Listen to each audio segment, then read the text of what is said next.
راځو په دې ویډیو کې مونږ ګورو چې مونږه څلور او یوه څلورمه برخه دا له دې څخه دوه او دوه څلورمې برخې څنګه منفي کوو. تاسو ویډیو ودروئ او د دې د حل کولو کوښښ وکړئ. ښه نو کیدای شي لومړی کار تاسو دې لپاره دا وکړئ چې تاسو راشئ دا ولیکئ چې څلور او یوه څلورمه برخه او بیا د دې لاندې ولیکئ چې دوه او دوه څلورمې برخې او بیا له دې څخه دا منفي کړئ.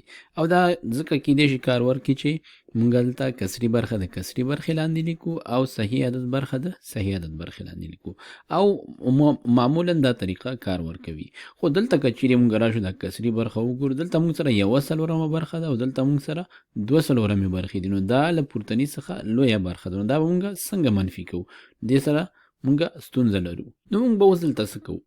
نو دلته یوه د لیکلو یو بله طریقه ده چې هغې ته مونږ بیا له سره ډلبندي کول وایو. هغه داسې ده چې مونږ یوازې یو څلورمې برخې نه دوه څلورمې برخې نه تفریقوو، بلکې مونږ څلور او یوه څلورمې برخې نه دوه او دوه څلورمې برخې تفریقوو. نو مونږ کولی شو چې له دې څخه یو څه عدد راواخلو او دلته یې دې سره بیا له سره ولیکو د کسر په شکل باندې. ښه نو دا څه معنا ورکوي؟ دا معنا ورکوي چې که چیرې زه دا داسې ولیکم چې څلورو په ځای دا لیکمه درې او دې په ځای ورسره دلته لیکمه څلور څلورمې برخې، دا له دې سره جمع کومه، نو څلور څلورمې برخې او یوه څلورمه برخه دا به شي پنځه څلورمې برخې. دې په ځای مونږ دا ولیکل. ښه دا اوس څه ګټه لري؟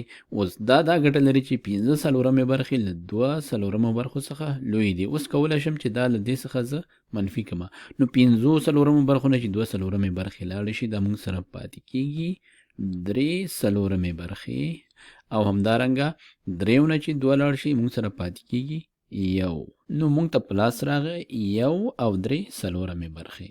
یوه بله طریقه دا ده چې دا مونږ داسې ولیکو چې دا او دا ول منفي کو، لیکو څلور منفي دوه او بیا لیکو چې جمع دا یو پر څلور او له دې څخه دا منفي کېږي منفي دوه پر څلور. نو اوس یو ځل بیا دلته همدا ستونزه ده چې یو پر څلور نه دوه پر څلور مونږه څنګه منفي کوو؟ نو مونږ څه کوو؟ مونږ راځو دغه څلورو څخه لږ څه عدد راخلو او دلته په بل شکل دې سره یو ځای کوو.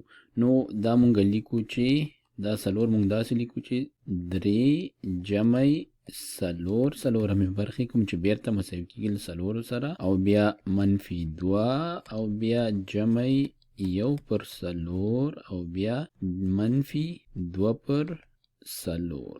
او اوس که چیرې مونږ دغه څلور څلورمې برخې دغه یو څلورمې برخې سره جمع کوو دا به مساوي شي له پنځه څلورمو برخو سره. نو مونږ لیکو چې درې منفي دوه او جمع دا دواړه چې جمع شي پنځه څلورمې برخې او بیا منفي دوه څلورمې برخې. او دا عیني دغه عدد دی، مونږ سره درې او پنځه څلورمې برخې دي، درې او پنځه څلورمې برخې او بیا مونږ سره منفي دوه دی، منفي دوه او منفي دوه څلورمې برخې دلته منفي دوه څلورمې برخې. نو درې منفي دوه مساوي کېږي له یو سره او پنځه څلورمې برخې منفي دوه څلورمې برخې مساوي کېږي له درې څلورمو برخو سره.